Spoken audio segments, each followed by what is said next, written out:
J'aimerais dans cette vidéo te lister les 5 erreurs classiques que je peux voir lorsque l'on s'occupe de ses finances personnelles. À la fin de cette vidéo, j'aimerais que tu puisses savoir quoi faire pour commencer à te créer ce beau patrimoine que tu mérites en faisant l'inverse tout simplement de ce que je vais te partager dans cette vidéo. À la fin de la vidéo, il y aura une grosse opportunité pour toi si tu veux accélérer et mettre en application 3 des 5 préconisations, des anti-erreurs que je vais te lister dans cette vidéo. Bonjour, je suis Jérôme, bienvenue dans cette chaîne YouTube des Corsaires. Je te partage dans cette chaîne de la valeur, du retour d'expérience dans les domaines des finances personnelles, de la négociation, de l'organisation, de l'expatriation. Bref, de tout ce que j'ai expérimenté et qui permet aux indépendants, aux entrepreneurs, aux chefs d'entreprise de créer ou d'accélérer leur liberté financière. Première erreur, c'est l'erreur du budget. Alors si tu es chef d'entreprise, tu sais très bien de quoi je parle, tu dois certainement le faire pour ton entreprise. Si ce n'est pas toi, tu as un comptable, tu as un service comptable, extérieur ou intérieur, qui te suit tes dépenses, tes recettes et qui budgétise. Oui, dans une entreprise, on le fait, mais finalement, à titre individuel, quelle est la différence entre une entreprise et un individu? Une des erreurs, une des premières erreurs classiques, c'est de ne pas faire son budget, de ne pas avoir de budget, de ne pas suivre ses dépenses et ses revenus. Si tu as des revenus crypto, forex, etc., c'est intéressant aussi de pouvoir savoir ce qui rentre pour pouvoir le réaffecter éventuellement. Enfin bref, d'avoir une vision de tes flux financiers, d'en être conscient, de faire un audit et à partir de là, de pouvoir organiser ça. L'erreur classique, c'est de ne pas s'occuper de ses finances personnelles, de ne pas avoir de budget, de ne pas avoir de suivi. Deuxième erreur, c'est de ne pas avoir de discipline financière pour épargner et investir régulièrement. Une fois que tu as corrigé la première erreur, tu vas éventuellement pouvoir te rendre compte que tu as une capacité d'épargne, une capacité d'investissement. Et cette capacité d'épargne et d'investissement, à quel moment tu vas l'activer?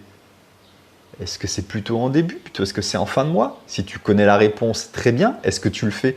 Est-ce qu'aujourd'hui, tu ne manquerais pas de discipline pour pouvoir justement mettre de côté tous les mois de l'argent pour payer ce beau voyage dans 6 mois, dans 1 an, pour aller mettre de côté, pour aller voir une banque dans 1 an, dans 2 ans, pour faire cet investissement immobilier ou avoir d'autres dépenses à venir sur le loisir ou sur ton investissement immobilier personnel. Deuxième erreur, donc, c'est de ne pas avoir cette discipline. Troisième erreur, ne pas assez s'informer, c'est français ça, ne pas être assez informé sur les produits financiers, sur les opportunités financières de placement et de l'autre côté aussi le fonctionnement des taxes, des impôts.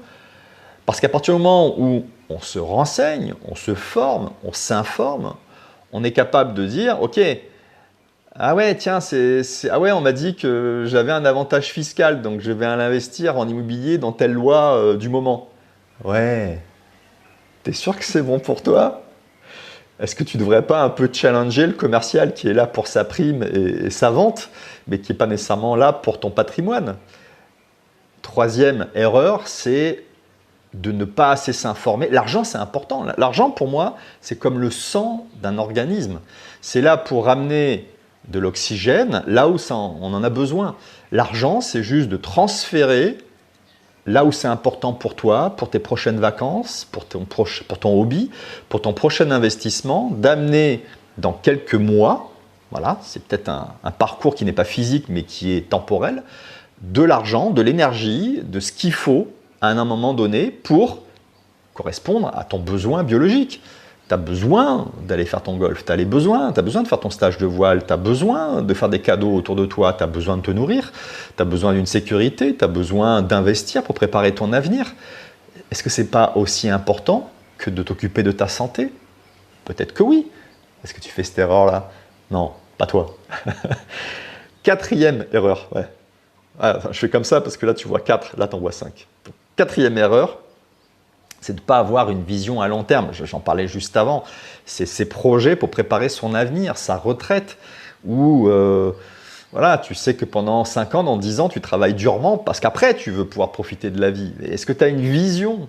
Et est-ce qu'au bout de cette vision, enfin, collé à cette vision, tu as des moyens, tu as un plan, tu as une stratégie, tu as une planification financière pour pouvoir atteindre cette vision, pouvoir atteindre ces objectifs à 3 ans, à 5 ans, à 10 ans, à 30 ans.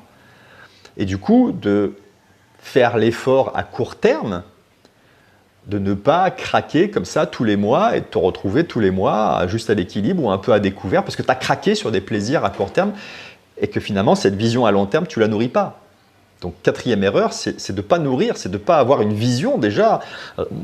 Je te partage juste mon retour d'expérience. Tous les jours, je regarde mes objectifs à long terme. Tous les jours, ce qui me permet de bien nourrir cet objectif. Ah, il y a un petit bruit de seau, peut-être le ménage qui se fait à côté.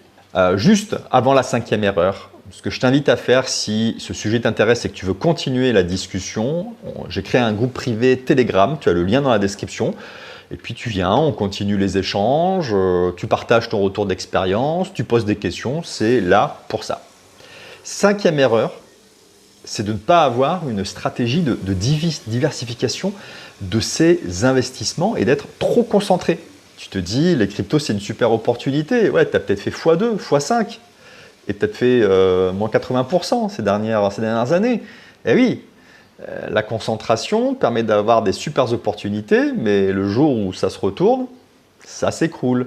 Donc, est-ce qu'il ne serait pas intéressant de sécuriser ses gains, de sécuriser son patrimoine, de sécuriser sa sécurité financière à moyen et long terme par une diversification, par une stratégie qui permettrait du coup de pouvoir avoir une stratégie sécure, une stratégie d'opportunité, de mixer ça en fonction de ton âge, en fonction de la taille de ton patrimoine, en fonction de ton aversion au risque.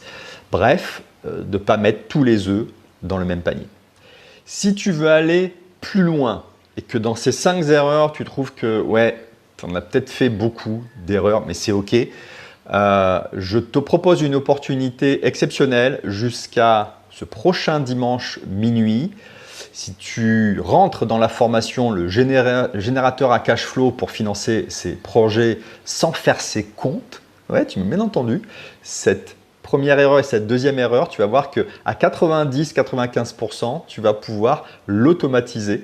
Si tu rentres dans cette formation avant dimanche soir, je t'offre un mois pour ma stratégie d'investissement à très long terme. Je t'offre un mois de signaux à mes stratégies PIC que je suis depuis plus d'1 an, performance et anti-crise, qui me permet d'avoir autour un peu plus de 15% de rentabilité par an avec quasiment aucune année négative. Juste 2022 a été un peu challengeante. Bref, si ce sujet t'intéresse et que tu veux en savoir plus sur cette formation que je te propose, tu cliques sur le lien, c'est le premier lien dans la description.